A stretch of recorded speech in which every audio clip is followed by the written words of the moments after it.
I say this? क्या मैं कह सकता There हूँ? is no need that you have that God has not made provision for already. आपकी ऐसी कोई जरूरत नहीं है जिसके लिए परमेश्वर ने पहले से ही सब कुछ पूरा नहीं कर So दिया। if you need healing, तो अगर आपको चंगाई the चाहिए, healing is provided. चंगाई दे दी गई है। If you need peace, अगर शांति चाहिए, peace is provided. शांति दे दी गई है। If you need a provision, अगर जिंदगी में कुछ पूरा करने के लिए चाहिए, provision is provided. तो वो आपको दे दिया गया है। So you're not trying to convince God that He will provide for you. Now prayer is you're stretching your hand of faith and you're receiving what God has already provided in His Son. तो अब आप प्रार्थना इसलिए नहीं कर रहे कि आप परमेश्वर को जानकारी दें कि आपकी जरूरत क्या है। अब आप प्रार्थना इसलिए कर रहे हैं क्योंकि पिता ने पहले से ही वो पूरा कर दिया अपने पुत्र के द्वारा आपके। Never designed to be a religious practice.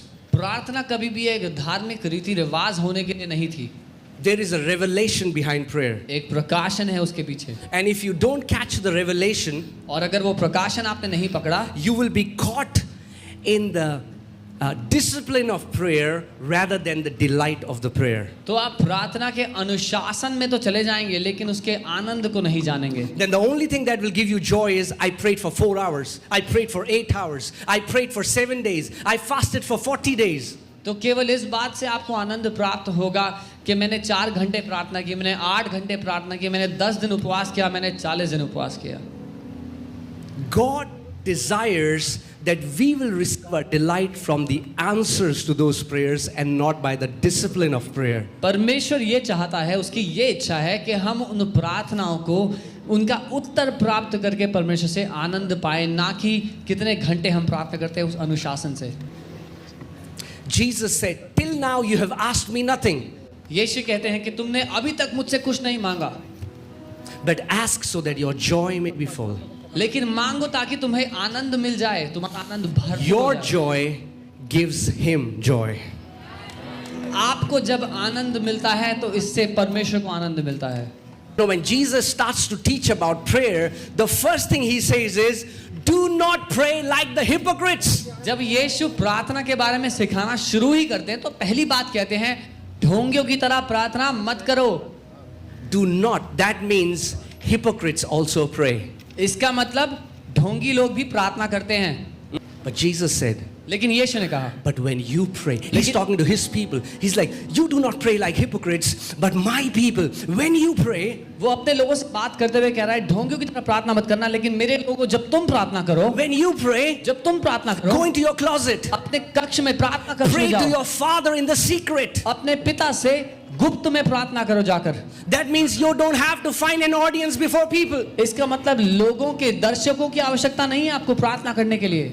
And the Father who sees in secret will reward you openly. और वो पिता जो गुप्त में आपको देखता है, सबके सामने आपको आशीष देगा। Can I tell you that the most important revelation you will ever get in the kingdom is not the blueprint of the tabernacle, but it is knowing God as a Father. क्या मैं आपको बता दूं, राज्य में सबसे शक्तिशाली प्रकाशन उस तंबू का डिजाइन नहीं है, लेकिन ये जानना है कि परमेश्वर पिता आपका प्रेमी पिता है। Because you'll be having this sweet fellowship with the Father. क्योंकि ये मीठा समय है पिता के साथ जो आप बिताएंगे। Amen? Amen.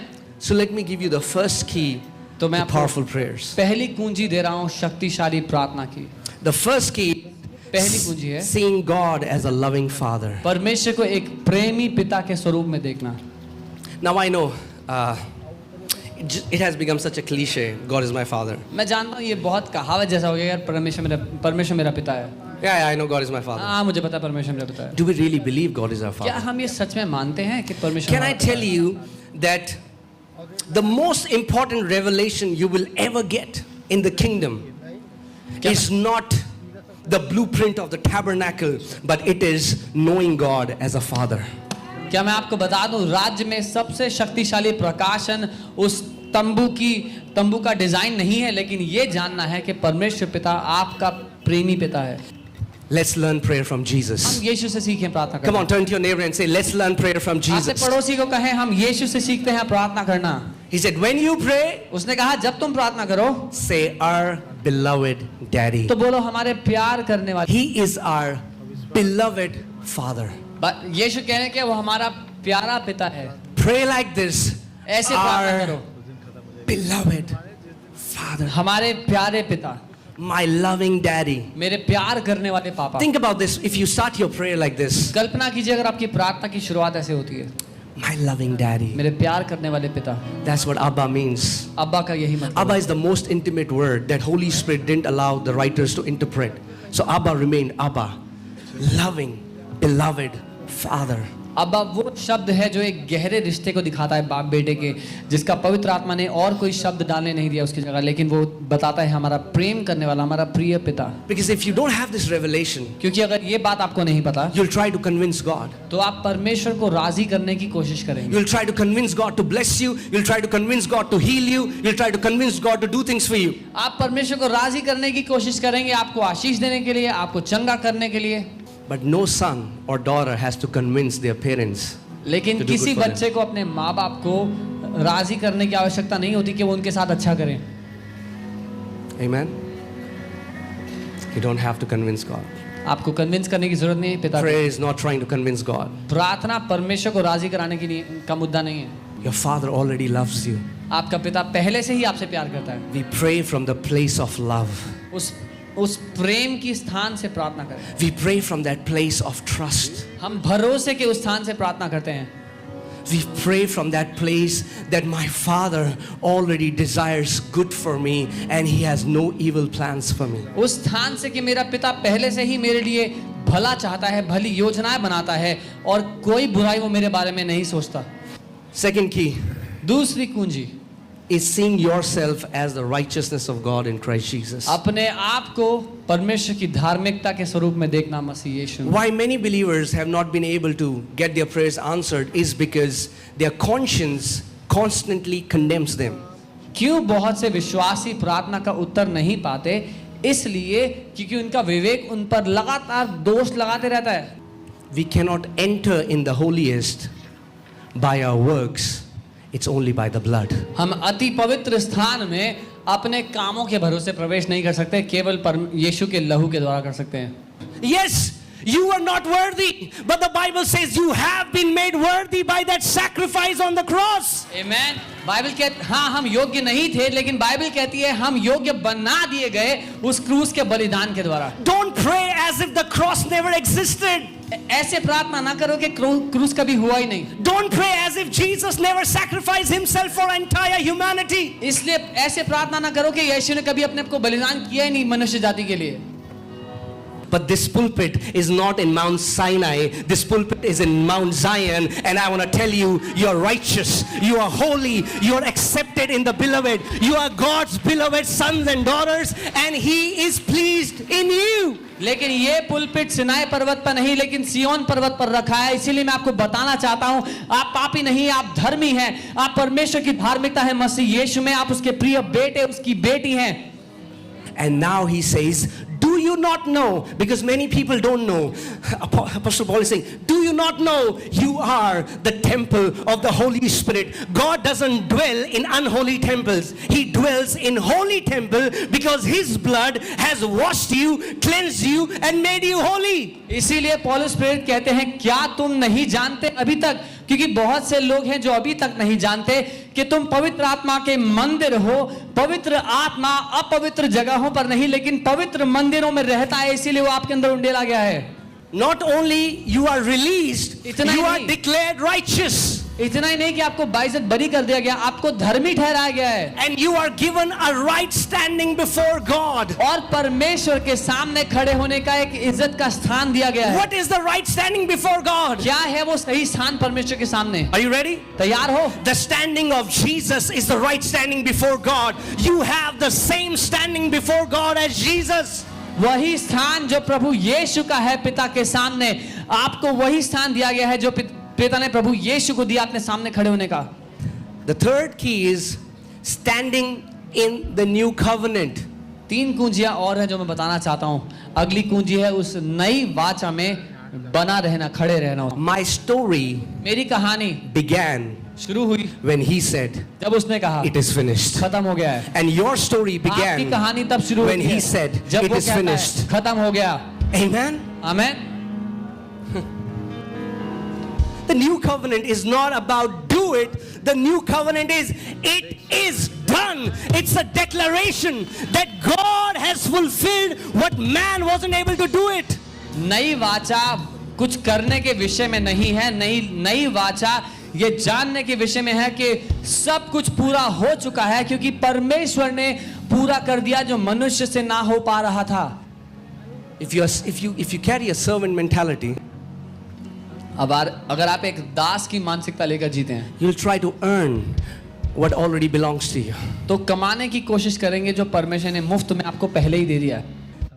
Possessing what is freely given to you by grace through faith. और अगला पॉइंट है उस बात को अपने वश में कर लेना जो अनुग्रह के द्वारा हमें मिला है, विश्वास से जो अनुग्रह के द्वारा हमें मिला है उसको ग्रहण कर लेना. Before God made Adam, परमेश्वर ने आदम को बनाया भी नहीं था.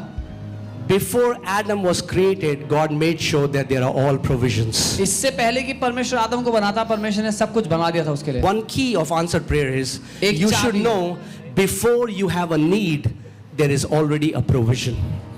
आपको ये पता होना चाहिए इससे पहले कि आपको पता लगे कि आपकी कोई जरूरत है, परमेश्वर ने उसके लिए पहले से ही पूरा कर दिया है. Can I say this? क्या मैं कह सकता There हूं? is no need that you have that God has not made provision for already. आपकी ऐसी कोई जरूरत नहीं है जिसके लिए परमेश्वर ने पहले से ही सब कुछ पूरा नहीं कर So दिया. if you need healing, तो अगर आपको चंगाई the चाहिए, healing is provided. चंगाई दे दी गई है. If you need peace, अगर शांति चाहिए, peace is provided. शांति दे दी गई है. If you need a provision, अगर जिंदगी में कुछ पूरा करने के लिए चाहिए, provision is provided. तो वो आपको दे दिया गया है. So you're not trying to convince God that He will provide for you. Now prayer is you are stretching your hand of faith and you're receiving what God has already provided in His Son. तो अब आप प्रार्थना इसलिए नहीं कर रहे कि आप परमेश्वर को जानकारी दें कि आपकी जरूरत क्या है. अब आप प्रार्थना इसलिए कर रहे हैं क्योंकि पिता ने पहले से ही वो पूरा कर दिया अपने पुत्र के द्वारा आपके लिए. But how do you receive it? Through the knowledge, the Bible says, through the knowledge of Him. पर आप कैसे वो सब ग्रहण करते हैं? उसको जानने के द्वारा. Many people, and this does not mean head knowledge, it means revelation knowledge. और ये ज्ञान दिमागी ज्ञान नहीं है, ये प्रकाशन है. So that means when you get this revelation knowledge that in Christ God has already given you all things, you stop begging and you start partnering with Him and you start saying what He says. मतलब जब मसीह में आपको कुछ चाहिए तो आप भीख मांगना बंद करें, लेकिन आप विश्वास करें जो उसने पहले ही आपको दे दिया उस पर. So last key, आखिरी कुंजी आज. one of the most powerful way of prayer is speaking and declaring of God. सबसे शक्तिशाली तरीका है प्रार्थना का परमेश्वर के वचन को बोलना, उसकी घोषणा करना. Let's see what the Bible says. हम देखते हैं वचन क्या कहता है. Philemon 1:6. फिलिमन 1 उसका 6. That the sharing of your faith may become effective by the acknowledgement of every good thing which is in you in Christ Jesus. मैं प्रार्थना करता हूं कि विश्वास में तेरा सहभागी होना तुम्हारी सारी भलाई की पहचान में मसीह के लिए प्रभावशाली हो. What do we keep acknowledging? हम क्या मानते हैं अपने बारे में? No, what do we keep acknowledging in prayer? हम प्रार्थना में क्या कहते रहते हैं? Our weaknesses. अपनी कमजोरियां. I'm not like this. मैं ऐसा नहीं I'm हूं. not like that. मैं वैसा नहीं I don't हूं. have this. मेरे पास ये This नहीं है. man. मेरे पास वो नहीं. The Bible is saying your Bible कह रही है. faith will become effective.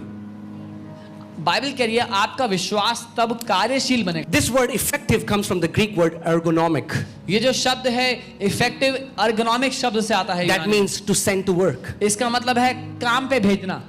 The Bible is saying Bible कह रही है when you acknowledge जब आप मान लेते हैं every good thing हर एक अच्छी बात that is in you जो आपके अंदर है in Christ Jesus, मसीह में, your faith has to go to work. आपका विश्वास काम पे लग जाता है. Amen. Amen. So what is our part? हमारा काम क्या है?